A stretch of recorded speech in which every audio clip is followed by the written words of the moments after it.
क्या आपको पता है कि मेंढक एक ऐसा जीव होता है जिसकी अगर आप गर्दन भी काट देंगे तो भी वो मेंढक कई दिनों तक जिंदा रह सकता है। और गाइस, क्या आपको पता है कि अगर आप किसी सांप की गर्दन भी काट देंगे तो भी वो सांप जिंदा रहता है और वो स्नेक आपको तब भी काट सकता है। और क्या आपने कभी एक ऐसे जीव के बारे में सुना है जो कि लगभग आधे साल तक बर्फ में जमा रहता है और वो ऑलमोस्ट मर ही जाता है, लेकिन जैसे ही उसके आसपास की बर्फ पिघलने लगती है वैसे ही ये फिर से जिंदा हो जाता है। तो गाइस, आज के इस वीडियो में मैं आपके लिए दुनिया के 10 ऐसे एनिमल्स के बारे में बताऊंगा जो एनिमल्स मरने के बाद भी जिंदा रहते हैं। तो चलिए स्टार्ट करते हैं हम अपनी आज की इस वीडियो को। 10 animals that can alive after death, जिसमें नंबर 10 पर है फ्रॉग्स। गाइस, मेंढक एक ऐसा जीव होता है जो कि जमीन पर रहने के साथ साथ पानी के अंदर भी रह सकता है। और एक मेंढक के अंदर इतनी सारी सुपर पावर्स होती है जिनके बारे में शायद आपको पता भी नहीं होगा। गाइस, मेंढक एक ऐसा जीव है जिसकी अगर आप गर्दन भी काट देंगे तब भी वो मेंढक जिंदा रहेगा, और अगर आप उसकी चमड़ी भी उधेड़ दें तब भी उसके अंदर कोई ना कोई मूवमेंट होता ही रहेगा।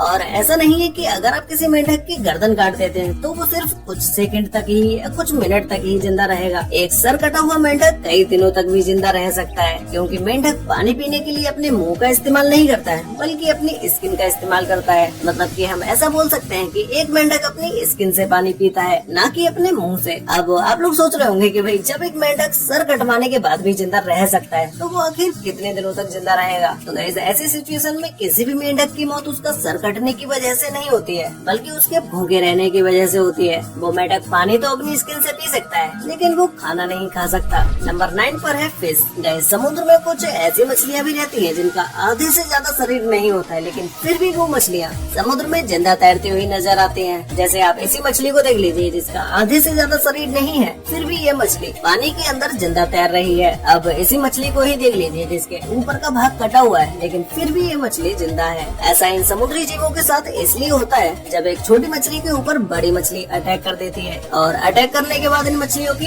ऐसी हालत हो जाती है। नंबर 8 पर है टर्टल्स। गाइस, कछुए हमें देखने में जितना ज्यादा शरीफ और क्यूट से लगते हैं उतने ज्यादा ये टर्टल्स क्यूट होते नहीं है, क्योंकि आप में से शायद ही कोई होगा जिन्होंने कछुए का ये रूप भी देखा होगा। ये कछुए भी एक शिकारी होते हैं और साथ ही में वो मांसाहारी भी होते हैं। जैसा कि आप इसी वीडियो में देख सकते हैं कि किस तरह से एक कछुए ने कबूतर का शिकार कर लिया, और कछुए किसी से भी भिड़ने से भी पीछे नहीं हटते हैं। जैसे आप इसी वीडियो को देख लीजिए जहाँ पर एक कछुए ने सांप का ही मुंह दबोच।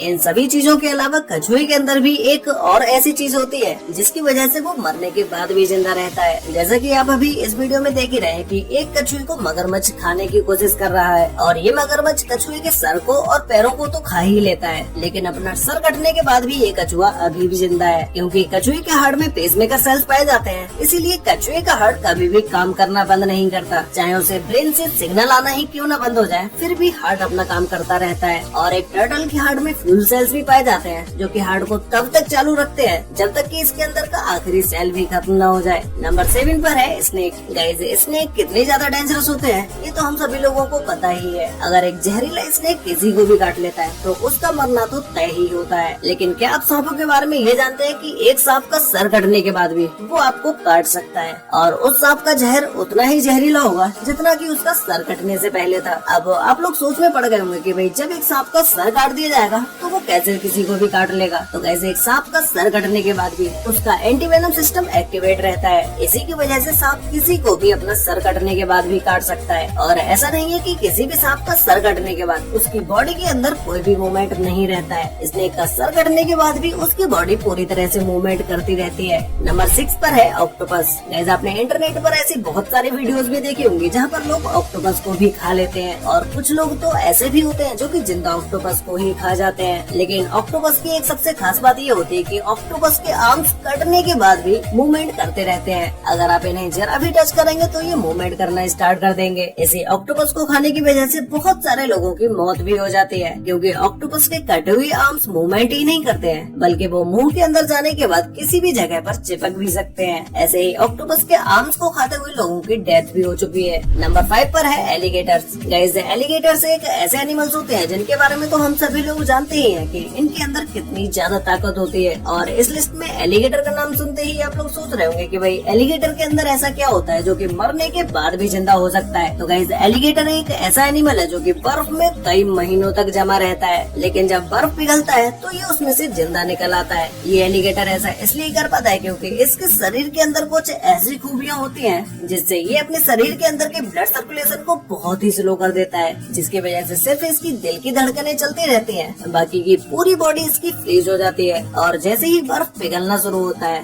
वैसे ही इन एलिगेटर्स की बॉडी के अंदर हलचल शुरू हो जाती है। नंबर 4 पर है बीज। गाइस, हम में से ज्यादातर लोग मरी हुई मधुमक्खियों को ऐसे पकड़ लेते हैं जैसे कि वो मधुमक्खी अब उनका कुछ कर ही नहीं सकती। लेकिन आप कभी भी ऐसी गलती मत कर देना, क्योंकि एक मरी हुई मधुमक्खी भी आपको डंक मार सकती है। ऐसा इसलिए हो पाता है क्योंकि मधुमक्खी के मर जाने के बाद भी उसका एंटीवेनम सिस्टम फिर भी काम करता रहता है। जब भी उसे लगता है कि उसके ऊपर कोई खतरा है तो ये एंटीवेनम सिस्टम तुरंत ही अपना काम करना शुरू कर देता है और वो मरी हुई मधुमक्खी जिसके भी हाथ में होती है वो उसे डंक मार देती है। नंबर 3 पर है चिकन्स। गाइस, क्या आपने कभी किसी चिकन को बिना सर के दौड़ते हुए देखा है? अगर नहीं देखा है तो आप देख लीजिए। अब इसे देखने के बाद आप लोगों के दिमाग में सिर्फ एक ही क्वेश्चन आ रहा होगा कि भाई आखिर एक चिकन के साथ ऐसा कैसे हो सकता है? बिना सर के भी चिकन कैसे जिंदा रह सकता है? तो गाइस, एक चिकन बिना सर के भी इसलिए जिंदा रह सकता है क्योंकि चिकन का दिमाग उसकी गर्दन और उसके सर के बीच में होता है। बाकी का अगर आप चिकन के ऊपर का हिस्सा काट भी देते हैं तो भी ये चिकन आराम से अपनी जिंदगी जी सकता है। ऐसे ही एक चिकन था जिसका नाम था माइक, जो कि गलती से उसका सर कट जाने की वजह से ये चिकन 18 महीनों तक जिंदा रहा, क्योंकि इसके मालिक ने इसका पूरी तरह से ख्याल रखा। इसे खिलाने पिलाने के लिए इंजेक्शन से खाना दिया जाता था, जिसकी वजह से ये चिकन 18 महीनों तक जिंदा रह पाया। नंबर 2 पर है फ्लाइज। गाइस, एक मक्खी के बारे में तो आप में से बहुत ही कम लोग जानते होंगे कि मक्खी भी बिना सर के जिंदा रह सकती है। अगर एक मक्खी का सर भी काट दिया जाए तो भी वो जिंदा रह सकती है, और चाहे उस मक्खी के पंख भी क्यों न तोड़ दिए जाए तब भी वो मक्खी जिंदा रह सकती है। और ऐसा नहीं है कि उसका सर कटने के बाद ये मक्खी 1 या 2 घंटे में ही मर जाए, ये मक्खी कई दिनों तक जिंदा रह सकती है। तो गाइस, फाइनली अब बात करते हैं नंबर 1 एनिमल के बारे में, जिसमें नंबर 1 पर है सैलमेंडर। गाइस, अभी तक हमने जितने भी एनिमल्स देखे वो सारे एनिमल्स का अगर गर्दन काट दी जाती है तो वो कुछ समय के बाद मर जाते हैं, लेकिन सैलमेंडर एक ऐसा जीव होता है जिसके अगर आप पैर काट देंगे तो इस सैलमेंडर के पैर भी दोबारा से निकल आएंगे। जैसे आप सभी ने अपने घरों में छिपकली को तो जरूर देखा ही होगा, जिसकी पूंछ कट जाने के बाद उस छिपकली की पूंछ वापस से निकल आती है। उसी तरह से सैलमेंडर के पैर या पूंछ कट जाने के बाद भी वापस से निकल आते हैं। वैसे गाइस, क्या आपको पता है कि हमारे शरीर में भी कुछ ऐसी चीजें हैं जिन्हें आप अगर काट भी देंगे तो भी वो चीजें फिर से निकल आती हैं। अब वो चीजें कौन कौन सी हैं ये आप लोग मुझे नीचे कमेंट करके जरूर बताना। तो गाइस, आज के लिए वीडियो में बस इतना ही। मिलते हैं एक और नई इंटरेस्टिंग वीडियो के साथ, तब तक के लिए